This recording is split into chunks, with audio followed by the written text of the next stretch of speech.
Malam, teman-teman. Malam. Membahas materi ke-1 yaitu perilaku organisasi. Sebelum memulai mari kita pemanasan terlebih dahulu ya. Kita terlebih dulu. Yang pertama, boleh kalian tulis apa di lanjut aja, apa jelaskan boleh. Yang pertama yaitu jelaskan definisi perilaku organisasi menurut pemahaman dasar Anda. Bisa diulang? Apa lanjut? Baik. Coba diulang Pak, tidak kedengar sekalinya. Baik. Yang level 1 itu remember mengingat. Soalnya yaitu jelaskan definisi perilaku organisasi menurut pemahaman Anda. Izin jawab Pak? Boleh. Ya, kita kumpulkan aja. Oh iya, boleh. Ditulis dulu ya Pak. Level 2 yaitu memahami. Soalnya yaitu jelaskan perilaku individu sangat berpengaruh terhadap kinerja organisasi secara keseluruhan.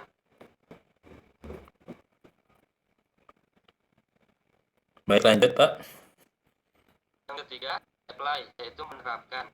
Berikan contoh bagaimana seorang manajer menerapkan konsep motivasi untuk meningkatkan kinerja timnya dalam organisasi. Sudah? Waktu berapa menit, Pak? 5 menit, mulai dari sekarang. Boleh kerjaan? Baik. Cut. Cut bisa nge-cut?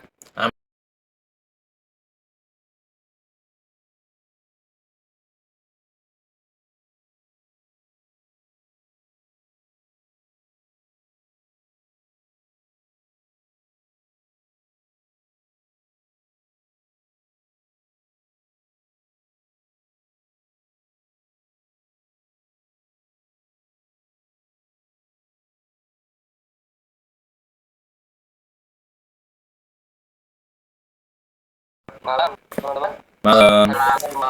Membahas materi ke-1 yaitu perilaku organisasi.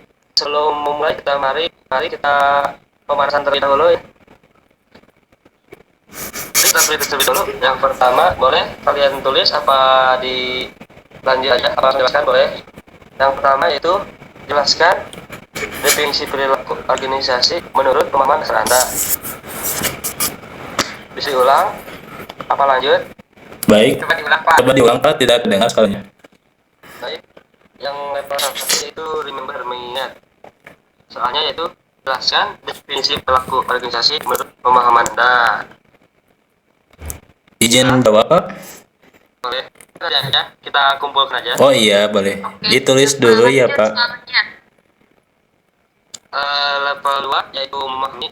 Soalnya yaitu jelaskan perilaku individu sangat berpengaruh terhadap kinerja organisasi secara keseluruhan.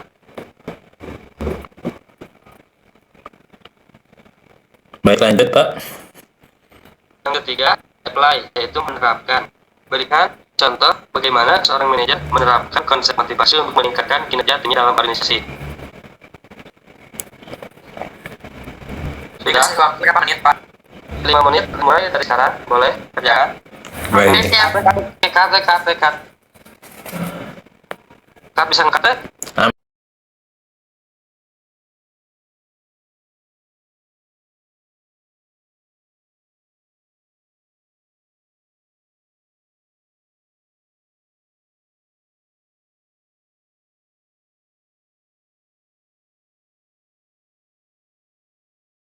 Halaman 1, jangan isi perilaku organisasi menurut pemahaman dan tapi jangan dengan saja bebas. Saya Pak. Sama siapa? sama saya. Saya saja ya Pak yang menyebut bola. Oh, boleh. Boleh Mas Fauzan dijawab. Soalnya adalah jelaskan definisi perilaku organisasi menurut pemahaman dasar Anda. Jawabannya yaitu perilaku organisasi adalah studi yang mempelajari bagaimana individu dan kelompok bertindak dalam konteks organisasi, serta bagaimana struktur dan lingkungan kerja mempengaruhi perilaku tersebut.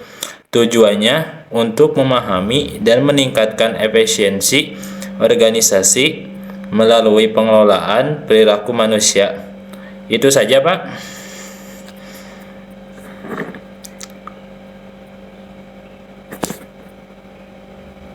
Mungkin teman-teman lain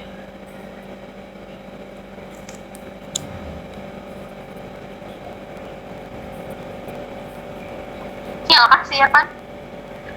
Teman-teman lain cukup dan menambahkan? Cukup Pak. Cukup.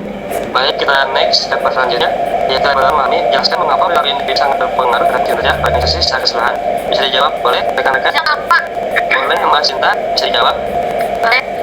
Yang kedua, soalnya jelaskan mengapa perilaku individu sangat berpengaruh terhadap kinerja organisasi secara keseluruhan. Jawabannya, perilaku individu berpengaruh besar karena setiap karyawan memiliki peran dalam menjalankan tugas organisasi. Adapun faktor motivasi, persepsi, emosi, dan kepribadian yang menentukan bagaimana seseorang berkomunikasi dan berinteraksi. Nah, jika individu memiliki motivasi tinggi dan sikap positif, kinerja tim dan organisasi dapat meningkat. Sebaliknya, perilaku individu yang negatif dapat menimbulkan konflik, menurunkan produktivitas, dan menghambat pencapaian tujuan sebuah organisasi. Gitu aja. Oke, teman-teman lain yang bisa menambahkan?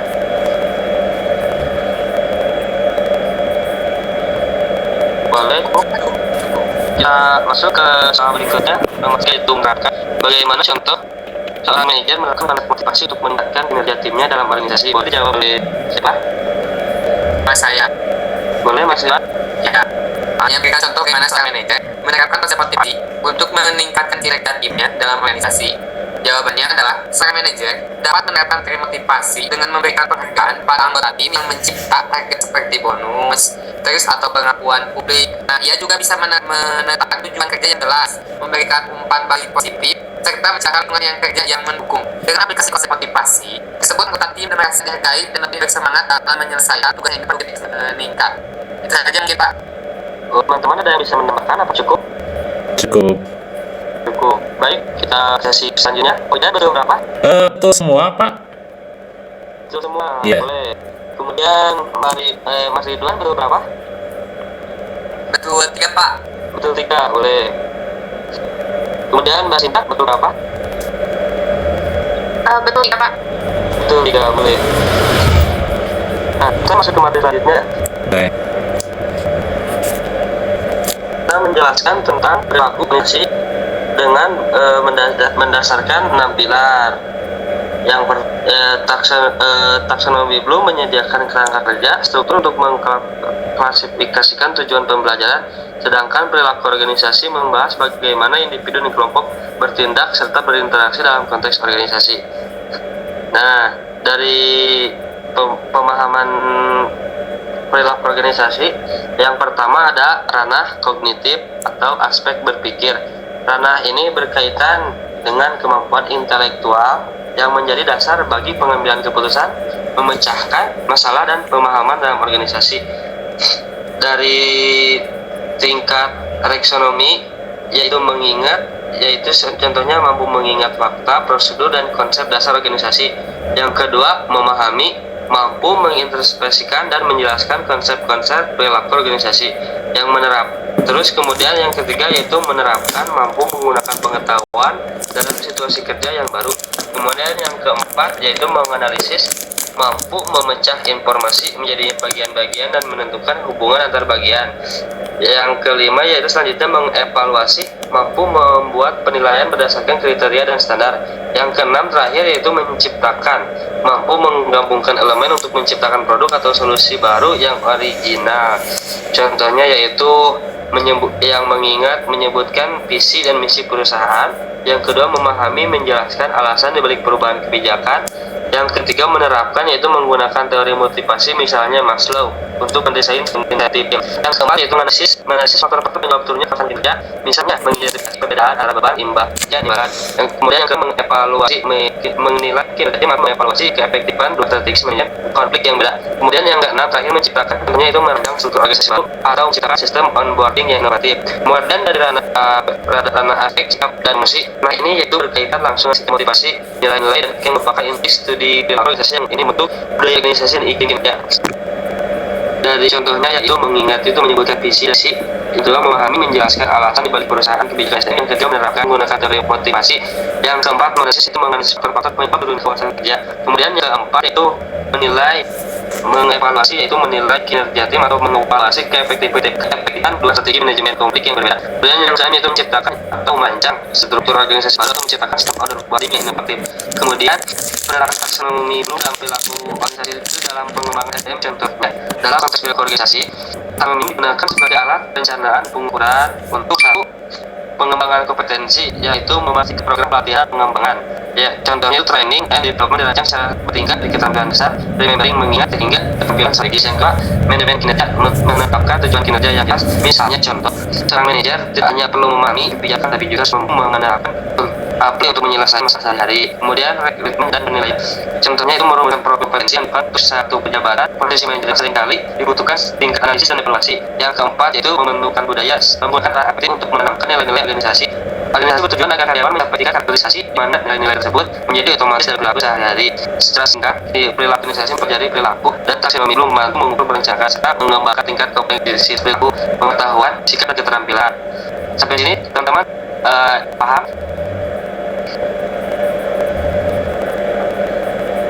Paham, Pak. Paham. Jika paham, maka saya akan memberikan pertanyaan terakhir, Pak Stes. Apa kabarnya? Tenang, Pak. Yang pertama, analisis bagaimana budaya organisasi dan gaya kepemimpinan dapat saling mempengaruhi perilaku karyawan.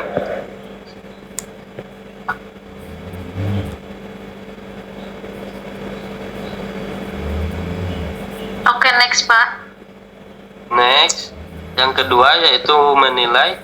Nomor 2 yaitu menurut Anda, apakah sistem penghargaan reward system lebih efektif daripada hukuman dalam bentuk perilaku karyawan? Jelaskan.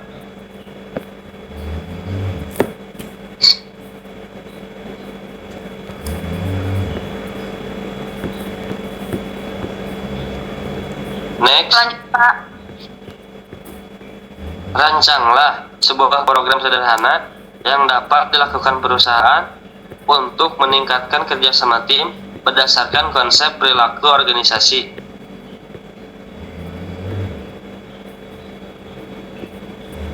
Sudah selesai? Sudah.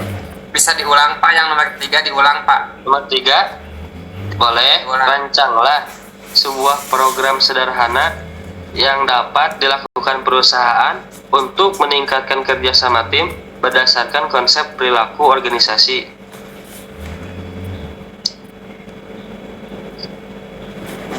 Berapa menit Pak? Boleh 5 menit dari sekarang. Sudah selesai teman-teman? Sudah Pak. Ya Pak. Saya akan menjawab pertanyaan nomor 1 Pak. Boleh Mas Ridwan? Nomor 1, soalnya tadi dari Bapak, analisislah bagaimana budaya organisasi dan gaya kepemimpinan dapat saling mempengaruhi perilaku karyawan. Nah, jawabannya itu budaya organisasi pembentuk nilai dan norma yang menjadi pedoman perilaku karyawan. Nah, sedangkan gaya kepemimpinan menuntutkan bagaimana aturan dan nilai itu diterapkan dalam keseharian. Misalnya atau contohnya, budaya organisasi yang inovatif yang akan berjalan efektif. Jika pemimpinnya mendukung eksperimen, memberikan kebebasan berkreasi untuk karyawannya dan tidak menghukum kesalahan. Sebaliknya, jika budaya inovatif tetapi pemimpin bersifat otak kreatif, karyawan menjadi berinisiatif. Ini menunjukkan bahwa budaya dan kepemimpinan harus agar perilaku karyawan tetap positif, produktif, dan sesuai dengan organisasi. Baik Pak. Ibu, teman-teman ada yang mau menambahkan? Cukup, Pak. Pak. Nomor 2 mau dijawab sama aku ya Pak. Boleh, nomor 2 sama Mbak Sinta.